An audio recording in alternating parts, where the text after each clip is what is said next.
Vamos a empezar hablando, si os parece, sobre la situación entre Ucrania y Rusia, sobre ese recrudecimiento del conflicto, el intento de toma de posiciones de las partes. Y en primer lugar, os quiero preguntar si estaba prevista esta ofensiva de Ucrania sobre Rusia tras el rearme del ejército ucraniano pues por parte de Estados Unidos y por parte de algunos países de la Unión Europea, después de haber permanecido las ayudas congeladas durante un tiempo. ¿Quién quiere empezar? Bueno, yo dejo aquí a mi colega.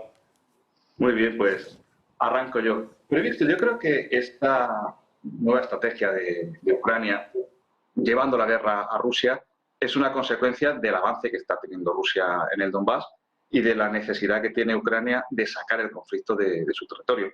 Realmente no va a conseguir grandes avances Ucrania en Rusia porque su capacidad no va, a pesar de que está recibiendo armamento, de que está contando con armas mucho más sofisticadas de las que tenía hace un año o hace más tiempo, pero esto no le va a permitir poder avanzar más en su ofensiva dentro de Rusia. Incluso están intentando atacar con drones otras posiciones, llegar a Moscú, pero el gran interés que tiene ahora mismo Ucrania es tratar de desviar la atención del ejército ruso, que tenga que ocuparse de zonas dentro del territorio ruso, que Moscú se implique en situaciones que no estén focalizadas totalmente en Ucrania y así poder recuperar terreno también dentro de Ucrania. Previsto, pues sí que es verdad que cuanto más armamento tiene Ucrania, se ve con mayor capacidad y lo que era una guerra defensiva, como se planteó en un primer momento. Y además, recuerdo cómo cuando la Unión Europea y la OTAN en concreto decide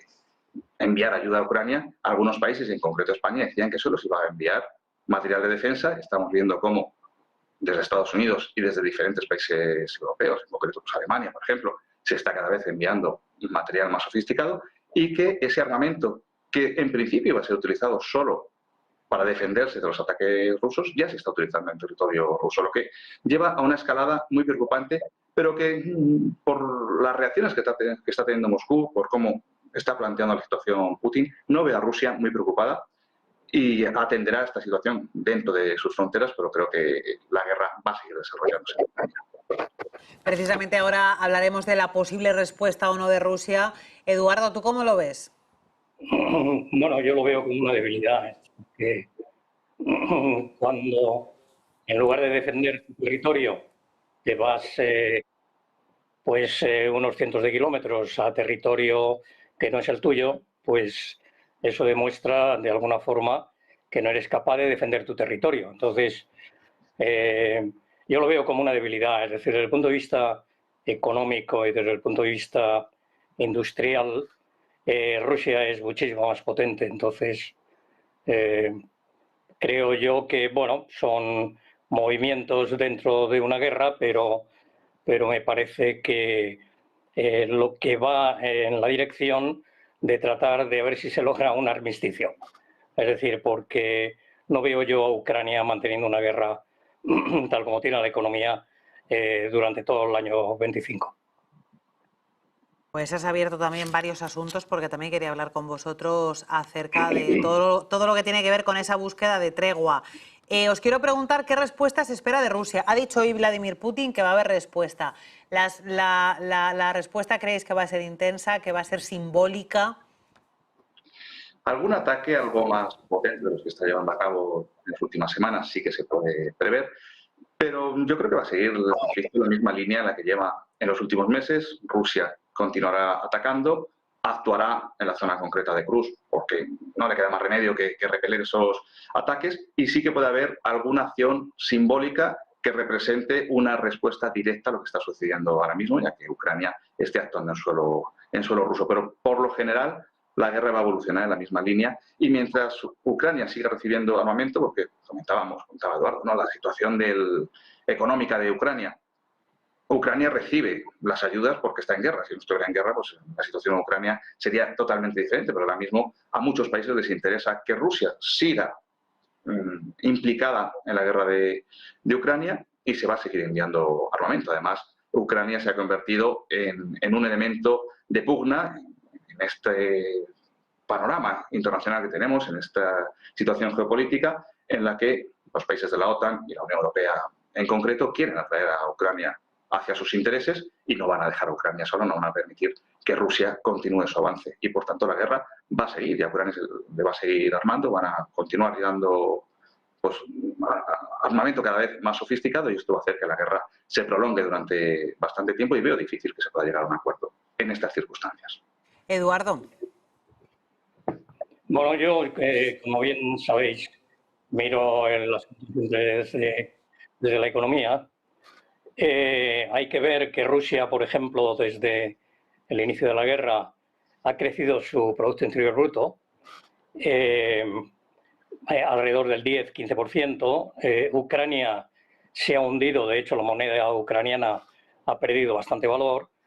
Y el asunto también es que el presidente ucraniano tendría que haber hecho elecciones. Entonces, por alguna razón, digamos, la guerra le beneficia en el sentido de mantenerse en el poder, pero la economía ucraniana no puede, a mi modo de ver, mantener una guerra muchos meses y las ayudas europeas o las ayudas de la OTAN o de los países de la OTAN tampoco son infinitas. Es decir, que hay que empezar a atender los problemas domésticos y mantener una guerra o suministrar material, como alguna vez se ha dicho, vamos a poner 1.000 millones de euros en la guerra de Ucrania a algún país, como por ejemplo el nuestro, pues lógicamente eso tiene un límite. Entonces, yo creo que la guerra, igual que pasó hace muchísimos años, y como pasa normalmente, ¿no? Es decir, que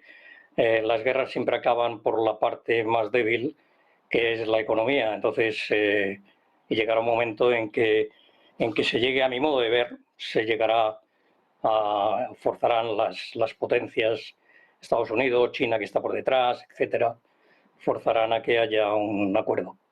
Acuerdo difícil, como dice obviamente la persona, mi compañero hoy, es difícil en tanto en cuanto Rusia no va a dejar las zonas conquistadas.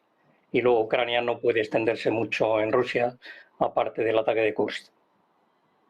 Sergio, otra cosa que quería preguntaros, hacéis referencia al tema antes, ¿aleja esta nueva ofensiva por parte de Zelensky, sobre todo sobre la región de Kursk, la posibilidad de un alto el fuego, la posibilidad de avanzar algo en las negociaciones de paz en una guerra que llevaba tiempo cronificada y que ahora está siendo un poco más intensa?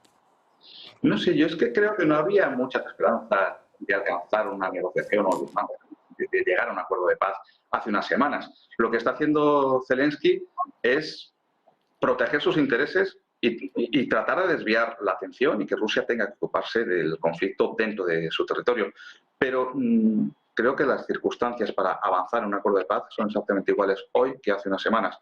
Para Rusia puede ser ofensivo desde el punto de vista militar, sino ofensivo desde el punto de vista de su moral, el que haya entrado Ucrania dentro del territorio ruso y va a tener, como comentábamos antes, una respuesta simbólica, pero no cambia en lo que es la situación general del conflicto. Creo que no cambian muchas cosas si lo que estamos es considerando que puede haber un acuerdo de paz.